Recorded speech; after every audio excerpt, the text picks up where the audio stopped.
विद्यार्थियों, आज हम भारत के मूल अधिकारों के बारे में अध्ययन करेंगे।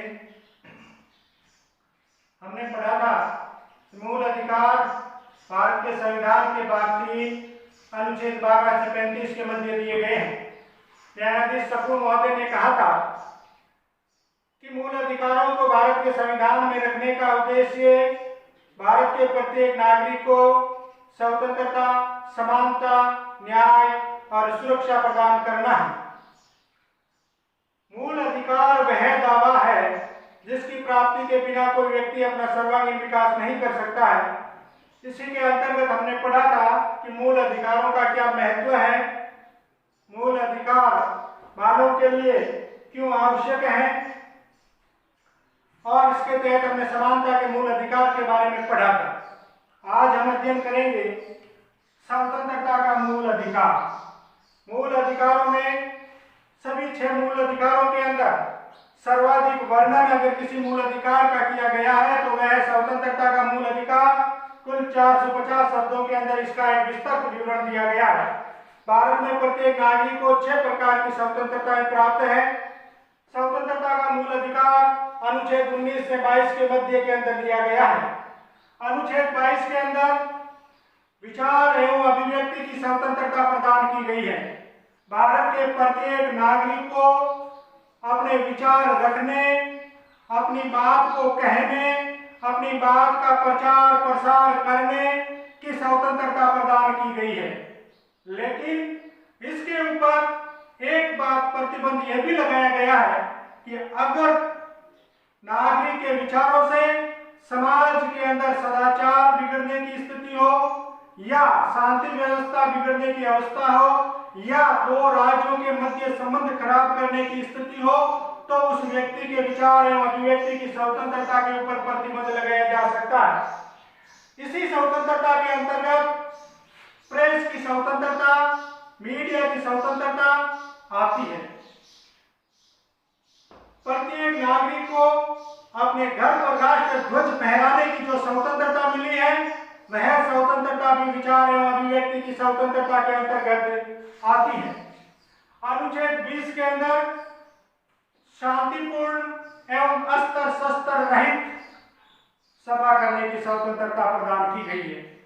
भारत का प्रत्येक नागरिक मिलकर के शांतिपूर्ण तरीके से अस्त्र शस्त्र रहित, जिससे समाज के अंदर किसी भी प्रकार का विभेद या समाज में किसी भी प्रकार की अशांति उत्पन्न नहीं होती है, इस प्रकार की बैठक का आयोजन करने की स्वतंत्रता प्रत्येक नागरिक को प्रदान की गई है।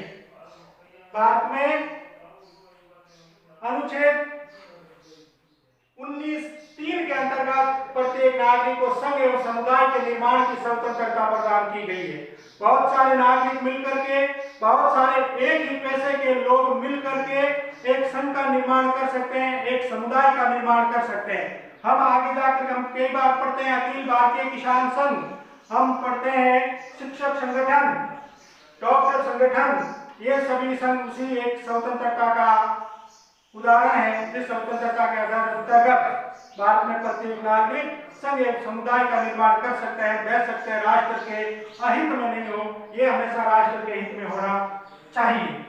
अनुच्छेद 19(4) के अंदर निर्बाध रूप से कहीं पर भी आने जाने की स्वतंत्रता दी गई है। भारत में प्रत्येक नागरिक भारतीय राज्य क्षेत्र के अंतर्गत वह कहीं पर भी भारतीय राज्य क्षेत्र में आ सकता है, जा सकता है। और अनुच्छेद 19(5) के अंतर्गत भारत राज्य क्षेत्र के अंदर भारत के प्रत्येक नागरिक कहीं पर भी जाकर के निवास कर सकता है, रह सकता है और अपनी आजीविका चला सकता है। और अनुच्छेद 19(6) के अंदर भारत के प्रत्येक नागरिक को भारत के अंदर भर्ती या व्यापार करने की स्वतंत्रता प्रदान की गई है। भारतीय राज्य क्षेत्र में भारतीय नागरिक कहीं भी आ जा सकता है, रह सकता है, अपनी व्यवसाय कर सकता है, अपनी आजीविका कमा सकता है।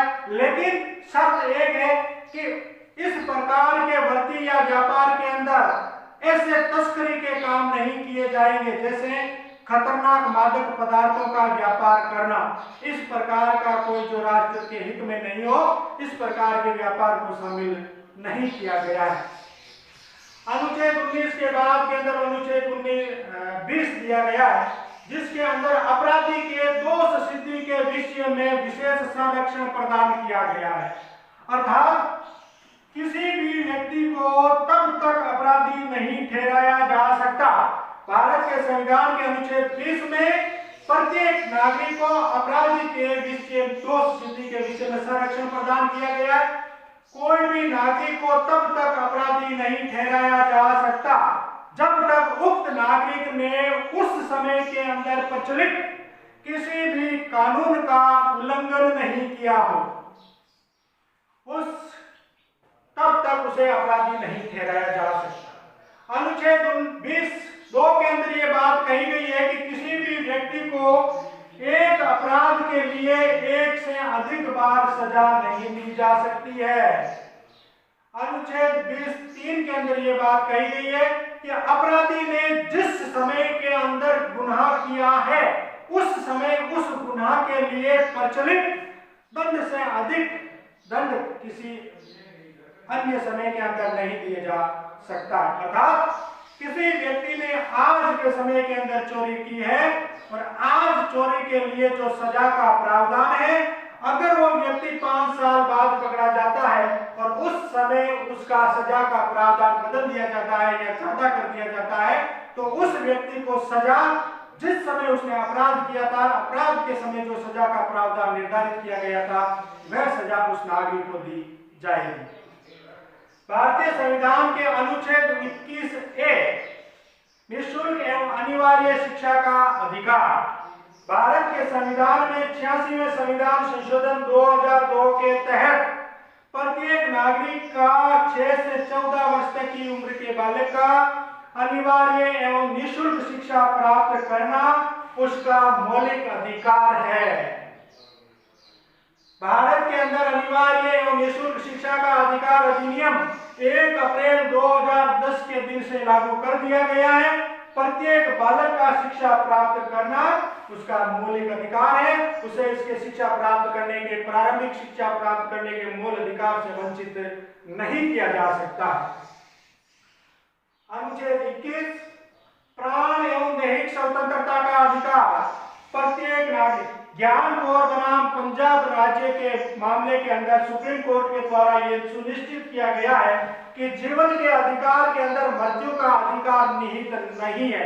अर्थात अनुच्छेद 21 में जो बात कही गई है कि किसी भी व्यक्ति को विधि द्वारा स्थापित प्रक्रिया के अलावा छोड़ करके किसी भी मामले में उसे जीवन से वंचित नहीं किया जा सकता है।